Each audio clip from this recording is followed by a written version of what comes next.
Welcome to Zimbali Estate's Podcast Series, and we thank you for joining our conversation.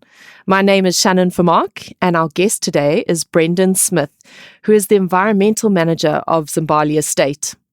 Brendan, when Zimbali Estate was first established in 1996, it was on the basis of a very forward-thinking conservation ethos. Can you tell us a little bit about the vision of the developers at the time? Hey, Shannon. So firstly, thank you for having me on here. And yeah, I think you've hit the nail on the head where you said ahead of its time. To rewind all the way back to 1996, there weren't many developments with an eco-centric focus. And I think what's very important and what makes it so visionary and ahead of its time was the fact that it was done voluntarily. You know, eco-estates now are a dime a dozen, and they're popping up everywhere with forests and wetlands conserved. But a lot of those developments are legally required to actually set aside those forests because the environmental laws have become a lot stricter and the protection of those environments have become a legal obligation. And a lot of those developments would develop those areas if they were actually allowed to. So the fact that the original Zimbali Estate developers voluntarily set aside close to 100 hectares of the 456 hectare estate just for conservation is incredible. Pretty phenomenal. Yeah.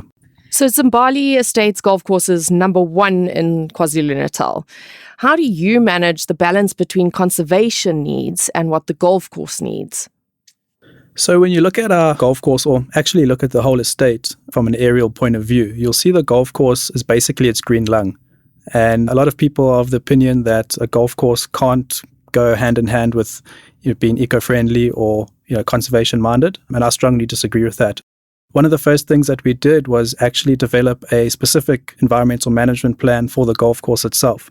And it was quite an in-depth process with ZCC and the Greenkeeper to develop it.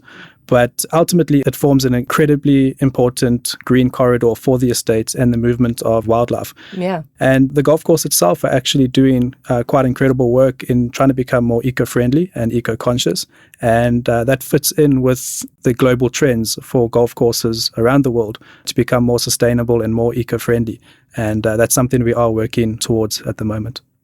That's fabulous. And I think some of the best wildlife I've seen has been on the golf course, which is really quite special and unique for people who come to play. Yeah, I think because the golf course is perhaps a bit more open compared to the rest of the sort of closed forest systems, it provides much better sightings.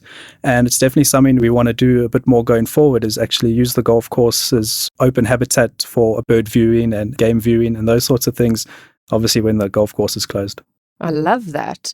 And, as we page through the beautiful Zimbali Estate Authentic Living coffee table book, you're immediately struck by magical imagery of this almost ancient coastal forest, which surrounds most of the estate. Can you tell us a little bit about the significance of this coastal forest in terms of the rich diversity of flora and fauna that it supports? So coastal forests, they're actually an endangered ecosystem, and because of that, legally protected. So that kind of goes back to my point of, a lot of these developments that have these forests now are actually legally obligated to conserve them. So if you look at coastal forests, particularly in KZN, we've lost 82% of the original forests. So that shows you the extent of the biodiversity loss and why it's so important to conserve what we have remaining. Absolutely. You can't replace it, you can't bring it back, or you can, but over a very, very long period of time. And once it's disturbed, it's gone. So it's so critically important that we not only just conserve what we currently do have, but also enhance it from every aspect in terms of its biodiversity.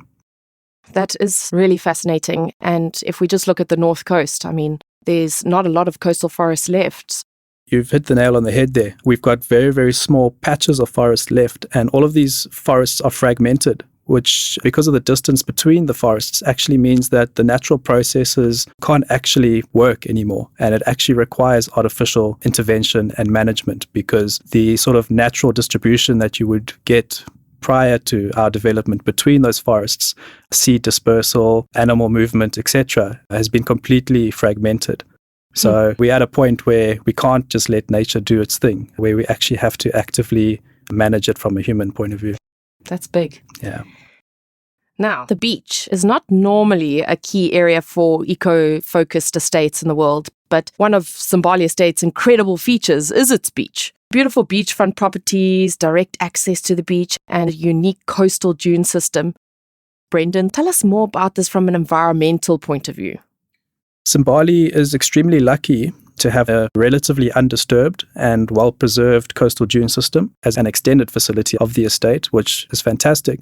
But the other angle that I look at it from is the resilience that it provides the estate. Yeah.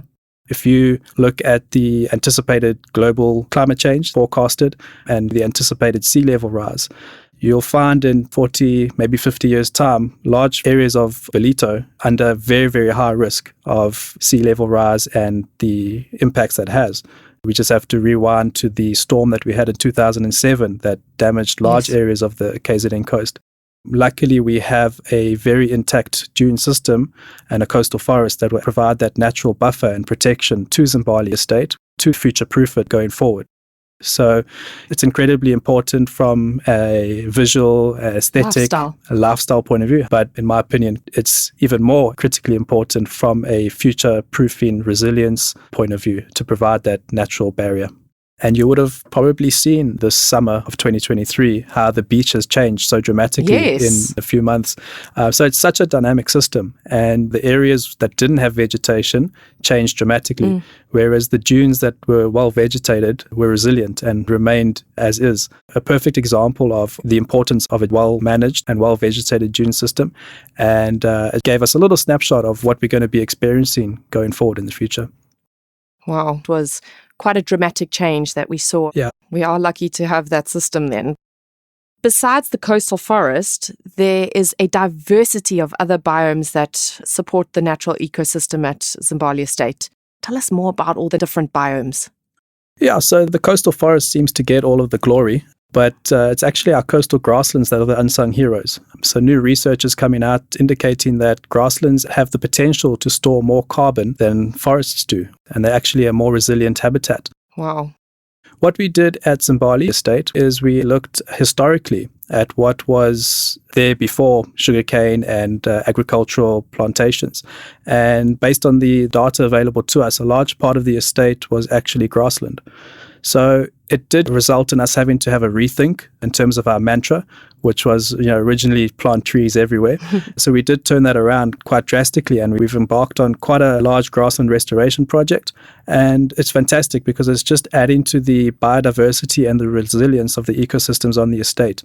We have our coastal forest, we've got our coastal dune forest, we've now got our coastal grassland areas as well as our wetlands. And, the more biodiverse your habitats, the more biodiverse your wildlife can be. Brendan, the estate has come a long way since 1996. How is that original living in harmony with nature ethos being implemented today? In 2019, I was appointed as the environmental manager.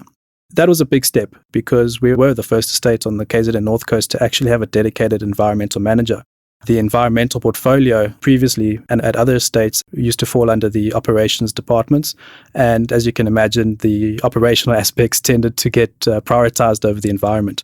We were able to then focus full-time on the environment and really take it to the next level. And again, we spoke about Zimbali Estate being visionaries.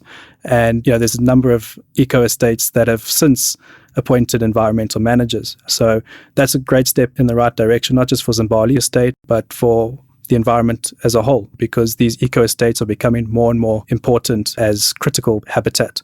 So we manage the estate based on research and scientific data. Not on how we think or feel on a certain day. And further to that, we've developed quite an extensive environmental management plan that guides the daily operations of the environmental management team, as well as setting the goals and objectives of us in terms of what we are working towards. So there's various projects on the go at any given moment on the estate, whether it's research into snakes or eels or birds, and all of that feeds into developing our information base about the estate. And you can only manage what you know. Absolutely. So the more we know, the better we're able to manage it and the better we're able to enhance it. Yeah, and you've got some fascinating things going on the estate. I absolutely love the nursery that you've set up, and I see residents going and buying the plants that they need for their gardens, and I presume that's also to help make sure that the animals have the food they need, essentially, at Garden Reach. Exactly that. So One of my frustrations when I started was trying to get hold of the ecologically productive plants required for the wildlife on the estate. A lot of these weren't commercially available. So what we actually did was started our own little nursery where we started propagating these plants that are not necessarily the prettiest plants, but they're definitely the most ecologically productive in terms of providing the habitat, the fodder that's required to sustain and attract the bushbuck, the birds, the bees, and the butterflies. So the nursery started very humble beginnings, and we've just slowly sort of built on it year on year and got to the point where we've now opened up the semi-commercial side of it that's opened up to the residents. And again, that stemmed from my frustration of commercial nurseries not being able to provide the sorts of plants that are required for Zimbali Estate landscaping. And what would often happen is residents would invite us over to have a look at the garden. We'd provide some recommendations and a plant list, and the resident would then go across to the closest nursery and they'd maybe be able to supply 2 or 3 of those plants, and then the nursery then supplements it with plants that weren't allowed to be in the estate. So we ended up with plants that weren't suitable for the environment. And the whole emphasis now for the nursery is to give the residents peace of mind that they can go there and purchase what they need, knowing full well that it's perfectly fine for the Zimbali estate environment. Such a special place. And on the estate, we have some amazing hotels, the Capital Zimbali and the Zimbali Lodge. But you have mini hotels. Tell us about the bee and bug hotels. Yeah, so when I introduced the concept of a bee hotel to my manager, there was mass confusion about what I was talking about. Essentially, we've introduced quite a lot of little miniature hotels to house our bee and bug guests, and it provides habitat for solitary bees, not to get confused with our normal honeybees that swarm and live in beehives. These are for the solitary bees that are actually critically important for pollination, if not more important than the honeybee, I see. Whose numbers are declining quite drastically. And these are the bees that are actually in real distress globally. These little bee hotels provides little habitat for them to nest in and to actually breed. So it's quite an interesting little concept and a way to enhance the biodiversity and provide habitat on a micro scale as well as a macro scale. So they're not just cute. And I've also been to some of your events that you do with the residents, bird ringing, snake interactions. And they really are so awesome, just getting the residents involved with nature. Tell us a bit about the different activities you do with the residents. To go back to the original theme of living in harmony with nature, I think it's critically important to get residents out there interacting with nature. When I started at Zimbali Estate, there was a bit of a disconnect between residents and the incredible backyard that they had. And I made it quite a big mission of mine to get residents out into nature and to get them enjoying and appreciating what's on their doorstep. COVID made it very, very difficult to plan these sorts of events, but we're starting to open up a bit more now, planning our events and getting events going. So you mentioned the bird ringing. We do have some snake interactions, and we just recently did a bushbuck relocation with residents assisting in the capture and relocation of excess bushbuck on the estate. So it's definitely my plan to pick that ball up again and get it rolling and get residents involved and living in harmony with nature and really appreciating what's on their doorstep. And that's great. The environmental team has also been involved in groundbreaking rehabilitation and restoration projects. I've heard a little bit about them, but tell me more about the Grassland Restoration project. Yeah, so essentially what we're trying to do is we've got 456 hectares, which is quite big when you look at it. But massive. In the grander scheme of things, it's quite small. Particularly when you look at areas like the Kruger Park and, your bigger reserves that are hundreds and thousands of hectares. Sure. So what we are trying to do is we're trying to maximize the biodiversity of every little square meter. Every little square meter counts. And that's why, we're looking at various interventions from bug and bee hotels to owl boxes, bat boxes, etc., because we're looking at different scales, the micro, the macro, and how can we enhance the biodiversity of each little square meter. So the Grassland project, we have touched on it a little bit already. And again, it's required quite a big rethink in terms of how we are restoring the estate. We got to change with the science. As science evolves and new ideas come through, we got to adapt with that accordingly. So if you look back into the 90s, the early 2000s, and even somewhat today, the sort of mantra of, plant a tree and save the world is still quite strong. And that's where Zimbali Estate was plant a tree, plant a tree, plant a tree. There's a very big difference between reforestation and afforestation. Reforestation involves planting trees where historically they did occur and were lost. Afforestation is planting trees where they did not historically occur. And that is actually a form of habitat loss. So if you go and plant a grassland up with a whole bunch of trees, those trees will grow and the shade will basically kill the grasslands. That makes sense. Yeah. So now as science comes out and tells us, well, grasslands are critically important for carbon capture, biodiversity, and, providing habitat, we've adjusted accordingly and started on quite a massive grassland restoration project. Fantastic. Occurring on the western side of the estate, and worked very, very hard at it over the last 2-3 years. And we're very excited because, this brings more diversity of habitat to our estate, which then brings more diversity of wildlife. So the grassland biome will attract different bugs, birds, bees, and wildlife compared to the coastal forest biome. And we've already seen things like our bee-eater birds moving into the grassland areas. And it's quite exciting to see. And long term, we'll be looking at introducing fire as a management option. Sure. And we will also be looking at introducing things like reedbuck when the habitat is right. You have been busy. It's phenomenal. This is ultimately your legacy. So yeah, I think that's a very important point because what we're doing in terms of ecological restoration, it's a long-term thing. And essentially, a lot of the results of what we're doing today will only be felt in decades' time. So we're not essentially completing the work now, but we're altering the trajectory of the ecological restoration. So we basically moving Zimbali Estate into the right direction from an ecological point of view. And that might not reap the rewards in my lifetime, but in 100 years' time, it will. Amazing. Now let's talk orchids. When I think of an orchid, I think Thailand or tropical countries, not South Africa. Tell us about the Orchid project. Again, it's all about maximizing biodiversity on multiple levels and multiple scales. And South Africa has an incredible diversity of indigenous orchids. When most people think of orchids, you said you think of tropical countries and also those sort of flashy orchids that you get from the grocery store for your birthday that dies after 2 weeks. There's not those type of orchids. We have some incredibly beautiful orchids, from grassland orchids that grow out the ground. So indigenous orchids. Absolutely, indigenous. And, ones that grow in sort of swampy wetland areas, ones that grow in trees. So we've introduced, I think, about 18 different species thus far. And it's just another sort of thing that we're chipping away at slowly but surely. And, orchids are quite a specialist field. They require usually specialist pollinators of certain bugs. So, it'll be interesting to see how this project evolves over time. And did we have that kind of bug life, or did you have to bring that in? It's actually impossible to bring in that bug life. It's just something that, build it and they will come. So, we've introduced them. And it's not to say that Zimbali Estate was completely devoid of orchids. There were some very critically endangered orchids that we've found on the estate in areas that were not developed or farmed previously, so they were able to survive. And we're just trying to basically mimic that natural undisturbed environment that you would find in reserves elsewhere, where those orchids do still occur.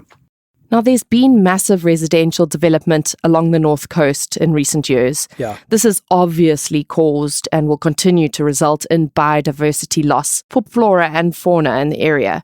What is the importance of Zimbali Estate's conservation principles and practices to the entire North Coast? It's been quite frightening to watch the development of Ballito and surrounding areas and the North Coast in particular, and to see how much habitat is being lost and how many animals are being displaced on a daily basis. But it just reinforces the importance of Zimbali Estate and the sustainable management of this habitat that's remaining. But it's also equally important to recognize the fact that we can't be an island of wealth in a sea of poverty. And I don't mean that from a financial point of view, but from an ecological point of view. There's no point in us being this fragmented patch of paradise when everything else around us is completely demolished. So it's very important for us to work with other estates, to work with other organizations, to try and create more islands of hope. And we are working with the estates on the north coast to try, assist each other and enhance each other's habitats, but also to spread what we have to the outside of the fence line. So we work with various other conservation organizations. We work with our local conservancies, our local restoration projects. We try and provide assistance, guidance, and whatever we can to enhance the outside of the fence line too. Wow. Another critical project to try and reduce that fragmentation have been our eco passages, which we did touch on. Yes, I've seen those. They're so great. So that's basically to create more wildlife-friendly fences. I see the mongoose quite like that. Exactly. They love it, and so do our genet. And basically that's opened up the estate's habitat to these small little pockets of habitat that still exists around the estate. So we've done quite extensive camera trapping on the fence line. And that small little pocket of bush just surrounding the estate, it has a lot of animals, has a lot of wildlife. Basically, everything that we have on the inside is still somehow existing on the outside. And obviously that becomes more and more difficult for that wildlife as more and more development occurs. But the wildlife-friendly eco-passages have allowed our smaller species that we can't artificially manipulate in terms of their genetics and their populations to move in and out of the estate and breed with wildlife on the outside. Whereas our bushbuck, for example, we artificially manipulate that population by introducing genetics, relocating, etc. Our smaller species, our mongoose, our genets, our cane rats, they're essentially trapped. And the eco-passages have opened them up to the habitat outside the estate. I saw your latest State of Environment report. Do you share these reports with other estates, like you said, just to share information and research so you don't have to reinvent the wheel? Yeah, so every year we compile a State of Environment report. And essentially it's our sort of scorecard or report card in terms of how we've done in the previous year. So the 2022 State of Environment report has just been published. Primarily it's shared with all residents to give them a bit of insight into what we do on an annual basis. We don't just sit around and twiddle our thumbs. And it's also an opportunity for us to boast a little bit about what we achieve and what we have on our doorstep.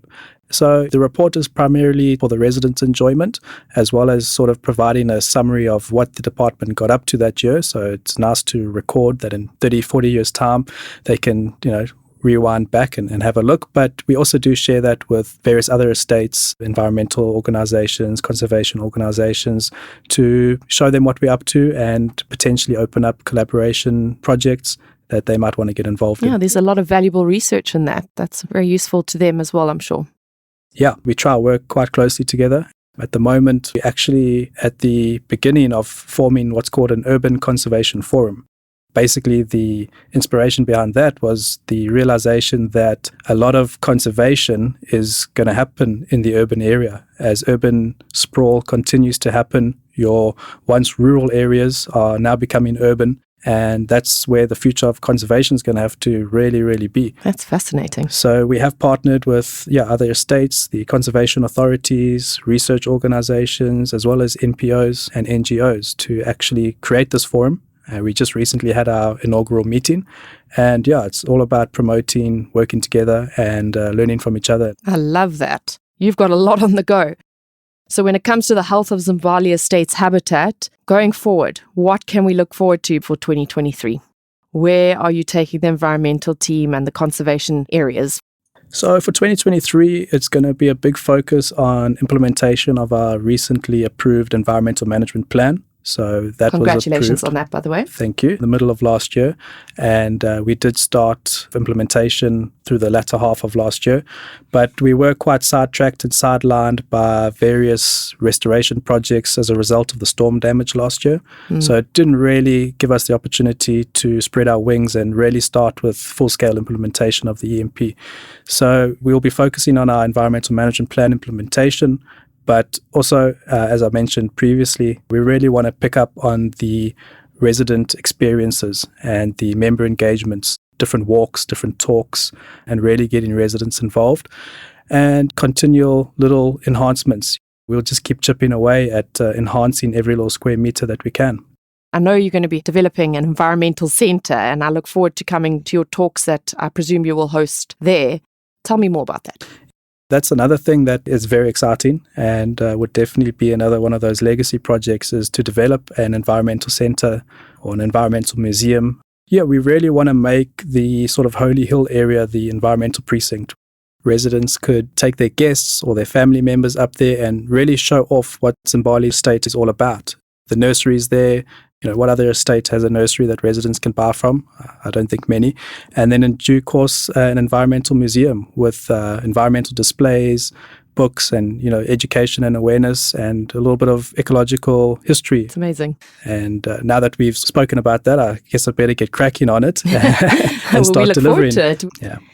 Brendan, thank you for being here today. It's been extremely enlightening, a great conservation conversation, and we look forward to having another one soon, if you're up for that. Thanks, Shannon. Thanks for inviting me and giving me the opportunity to discuss the incredible Zimbali estate environment. And for our audience, if you would like more information about this conversation or Zimbali Estate, please visit our website at zimbali.com. Thanks for listening.